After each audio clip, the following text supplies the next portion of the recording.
ಆತ್ಮೀಯ H16 news ಅರ್ಥಾತ್ ಹೇ ಸೀತಾರಾಮಗೆ ಸ್ವಾಗತ. ನಾನು ನಿಮ್ಮವ MI ಅಥವಾ ಮಲ್ಲಪ್ಪ ಜೋತಾವಾರ್. ಆದ್ಮೇಲೆ ಈಗ ತಾವು ದಿನ ಸುದ್ದಿಗಳನ್ನ ಅದರ ಜೊತೆಗೆ ವಿಶೇಷತೆಗಳನ್ನ ನೋಡ್ತಾ ಹೋಗಿ ವಿಶೇಷ ಈ ಮೊದಲನೇ ಸುದ್ದಿಯನ್ನು ನೋಡಿ.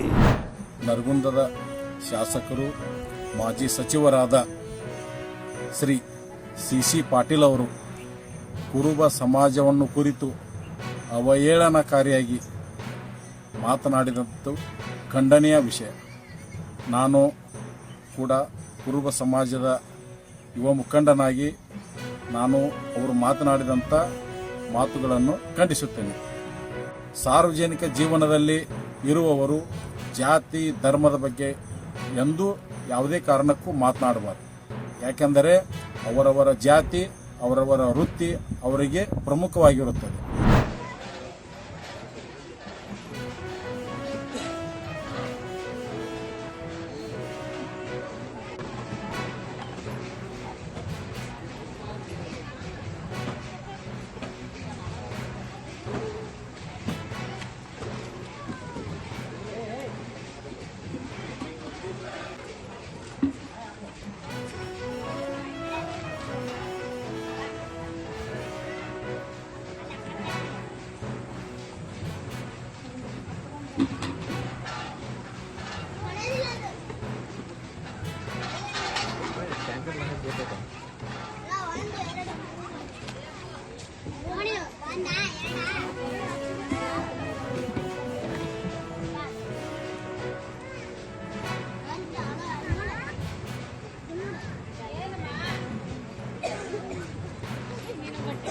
ಬಿಡ್ರಿ ಅದ್ರಾಗ ಮಾತು ಖಾಲಿ ಮಾಡಿದ್ರಿ ನಮಗೂ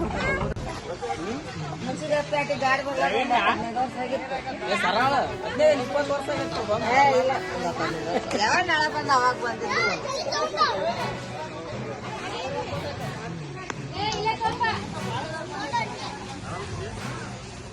ಸಮಸ್ಯೆ ಆಗೈತಿ.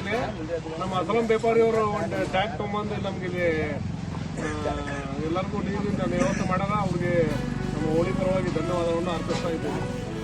ಇದು ಒಂದು ಟ್ಯಾಂಕರ್ ಬಂದಿದ್ರೆ ಮತ್ತೊಂದು ಟ್ಯಾಂಕರ್ ಬರ್ತೀರಿ ಬಸ್ಸಿಗೆ. ಮತ್ತು ನಾಡ್ದು ಮತ್ತೆ ನಾಳೆ ಫಿಲ್ಟರ್ ನೀರು ಬರುತ್ತೆ. ಅದು ತೊಗೊಂಬಂದು ಇಲ್ಲಿ ಎಲ್ಲರಿಗೂ ಬರ್ತಾವರು. ಅದು ನಾವು ನಮ್ಮ ಹೋಳಿ ಪರವಾಗಿ ಧನ್ಯವಾದವನ್ನು ಅರ್ಪಿಸ್ತಾ ಇದ್ದೀವಿ.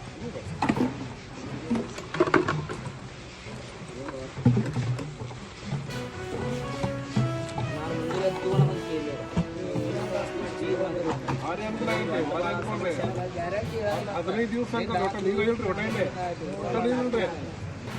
ಯಾವಾಗ ನೀರು ಚಲೋ ಆಗುತ್ತಾ ಅಲ್ಲಿ ಕರೆಕ್ಟ್ ಆಗಿ ಮಾಡೋದ.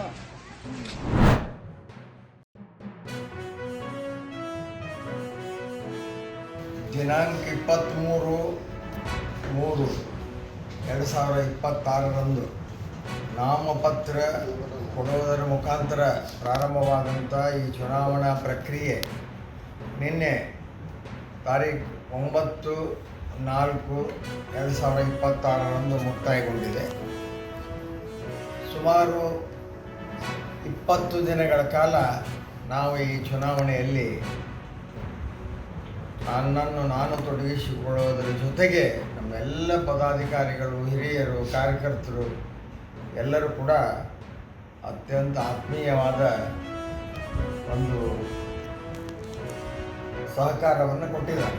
ನಾವು ಹೇಳಿದ್ದೀವಿ ನಮ್ಮ ಮತದಾರರಿಗೆ, ಅವ್ರು ದುಡ್ಡು ಕೊಟ್ಟರು ತೊಗೊಳ್ರಿ, ಏನು ಕೊಟ್ಟರು ತೊಗೊಳ್ರಿ, ಡ್ಯೂಟಿ ಹೊಡ್ಕೊಂಡು ಬರ್ತಾರೆ, ನಿಮಗೆ ಕೊಟ್ಟು ಹೋಗ್ತಾರೆ. ಆದರೆ ನೀವು ಓಟ್ ಮಾತ್ರ ಭಾರತೀಯ ಜನತಾ ಪಾರ್ಟಿಗೆ ಹಾಕಬೇಕು ಅಂತ ಅದೇ ಕೆಲಸ ಇಲ್ಲಾಗಿದೆ. ನಿಶ್ಚಿತವಾಗಿಯೂ 4ನೇ ತಾರೀಕಿಗೆ BJPಯ ಕಮಲ ಅರಳುತ್ತದೆ. ನಾ ಹವಾಲ್ದಾರ್ ಶ್ರೀನಿವಾಸ್ ಗಸ್ತಿ ಅಂತೇಳಿ ನಾ ದೇಶವೇ ಮಾಡೋಕತ್ತು 23 ವರ್ಷ ಆಯಿತು. ನಾನು ರಜೆಗೆ ಅಂಥೇಳಿ ಬಂದಿದ್ದೇನೆ. ಬಂದಾಗ ನಮ್ಮೂರ ನಂದಗಾಂವ್ ಅಂತೇಳಿ ರಬ್ಗೋವಿ ವರಂಟಿ ತಾಲೂಕು, ಅಲ್ಲಿ ದುರ್ಗಾದೇವಿ ಜಾತ್ರೆಯಲ್ಲಿ ಪ್ರಸಾದ ಹಚ್ಚೋ ಟೈಮ್ದಾಗ ವಿಠಲ್ ಮೇಗಡೆ ಅವರು ಕಳು ಮಾಡಿ ಅದು ಮನೆಗೆ ಸಾಸುವಾಗ ನಾನು ಕಳಿಸ್ಬಾಡಪ್ಪ, ಇದೆಲ್ಲ ಸಮಾಜದ ಐತಿ, ಸಮಾಜಕ್ಕೆ ಹೋಗಲಿ ಅಂತ ಅಂದಾಗ ಹಿಂದೆ ಬಂದು ಅಟ್ಯಾಕ್ ಮಾಡಿ ಅವನ ಮಕ್ಕಳು 3 ಜನ, ಅವನು 4 ಮತ್ತು ಜನ ಬಸವರಾಜ್ ಅಂತೇಳಿ ಅವ್ರು ಅಂತಂಬ್ರ ಆಗಬೇಕು ಮೇಗಡಿ. ಅವರೆಲ್ಲ ಕೂಡ ನನ್ನ ಅಟ್ಯಾಕ್ ಮಾಡಿ ನಾನು ಹೊಡೆದು ನಂದು ಇಲ್ಲಿದ್ದು ಬಂಗಾರ ಎಲ್ಲ ಇದನ್ನು ಮಾಡಿದ್ದಾರೆ, ಕಳು ಮಾಡಿದ್ದಾರೆ. ಕೈಯಾಗಿನ ಬ್ರೆಸ್ಲೆಟ್ ತೊಗೊಂಡೋಗಿದ್ದಾರೆ. ಕೇಳಕ್ಕೆ ಹೋದೆ ಪೊಲಿಟಿಷನ್ಗೆ ಹೋಗಿ ಹೇಳಿದ್ರು ಅವ್ರು ಏನಷ್ಟು ಆ್ಯಕ್ಷನ್ ಮಾಡಿಲ್ಲ. ನಾ ಬರೆದು ಕೊಟ್ಟಿದ್ದೆಲ್ಲ ಏನು ಹಾಕಿಲ್ಲ ಥರಾಗ ಅವ್ರು FIR ಎಲ್ಲ ಲೂಸ್ ಮಾಡಕ್ಕೆ ಕೂತಿದ್ದಾರೆ. ಮತ್ತು ಹೇಳ್ತಾರೆ ನನ್ನ ಹಿಂದೆ ದೊಡ್ಡ ದೊಡ್ಡ ಗುಂಡಾಗಳು ಅದಾರು, ನನ್ನ ಹಿಂದೆ ಕಾನೂನು ಐತಿ, ಬೇಕಾದ್ರೆ ಬರೀ ನೀವು ಏನು ನೋಡ್ತಾನು, ನಿಮ್ಮ ಆರ್ಮಿ ನೋಡ್ತಾನು ಅಂತ ಹೇಳ್ತಾರೆ. ನನಗೆ ದಯವಿಟ್ಟು ನನಗೊಂದು ಇದ್ರ ಮಾಡಿಸಿ ಕೊಡ್ಬೇಕಂತ ನಾನು ಹೇಳ್ತೇನೆ ರೀ ನ್ಯಾಯ. ಯಾಕೆ ನಾವು ಒಬ್ಬ ಆರ್ಮಿ ಆಗಿದ್ದು ನಾ ಕಾನೂನು ಕೈ ತೊಗೊಂಡಿಲ್ಲ. ನನ್ನ ಬಿಟ್ಟರೆ ನಾನು ಏನು ಬೇಕಾದ ಮಾಡ್ಬೋದಿತ್ತು, ಆದ್ರೂ ನಾನು ಕಾನೂನು ಕೈ ತೊಗೊಂಡಿಲ್ಲ. ನೀವೆಲ್ಲ ಅದರಿಂದ ಬಂದೀನಿ. ಮತ್ತು ನಮ್ಮ ಊರಾಗ ಸಮಾಜನ ಬೇಕು. ಸಮಾಜ ನಾನು ಬಿಟ್ಟು ಕೊಟ್ಟರೆ ನಡೀತೈತಿ, ನಾನು ಸಮಾಜ ಬಿಟ್ಟು ಕೊಡೋಕ್ಕೆ ಸಾಧ್ಯ ಇಲ್ಲ. ಸಮಾಜದವ್ರು ಯಾರು ಏನು ಹೇಳಿ ತಲೆ ಕೆಡ್ಸಾದಾರು ಗೊತ್ತಿಲ್ಲ. ಸಮಾಜದವರೆಲ್ಲ ಅವ್ನ ಪಕ್ಷ ಹಿಡ್ಕೊಂಡು ಬರ್ತಾಯಿದ್ದಾರೆ, ನನಗೇನೋ ಇದಿಲ್ಲ. ಆದರೆ ನಾ ಎಲ್ಲಿ ಅನ್ಯಾಯ ಐತಿಲ್ಲ, ನನಗೆ ಆರ್ಮಿ ಕಳಿಸ್ಬಿಟ್ಟಿದ್ದಾರೆ. ಅದನ್ನು ಮಾಡಂತ ಹೇಳಿದರೆ ನಾ ಮಾಡ್ತಾಯಿದ್ದೇನೆ. ನಾ ಇದನ್ನೇ ಕಿಡಿ ತಪ್ಪು ಅಂತಿದ್ದಾರೆ, ಸಾರಿ.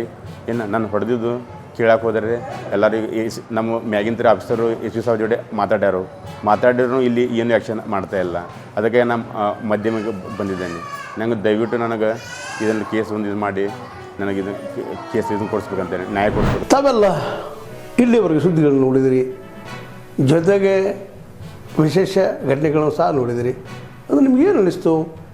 ನಿಮಗೆ ಲೈಕ್ ಮಾಡಿರಿ, ಶೇರ್ ಮಾಡಿರಿ, ಕಾಮೆಂಟ್ ಮಾಡಿರಿ, ಜೊತೆಗೆ ಸಬ್ಸ್ಕ್ರೈಬ್ ನಿಲ್ಲಿಸ್ಬೇಡ್ರಿ. H16 ನ್ಯೂಸ್ ಅರ್ಥಾತ್ ಸಿದ್ದರಾಮಯ್ಯ ಸತ್ಯದ ಕೈಗನ್ನಡಿ ವಂದನೆಗಳು.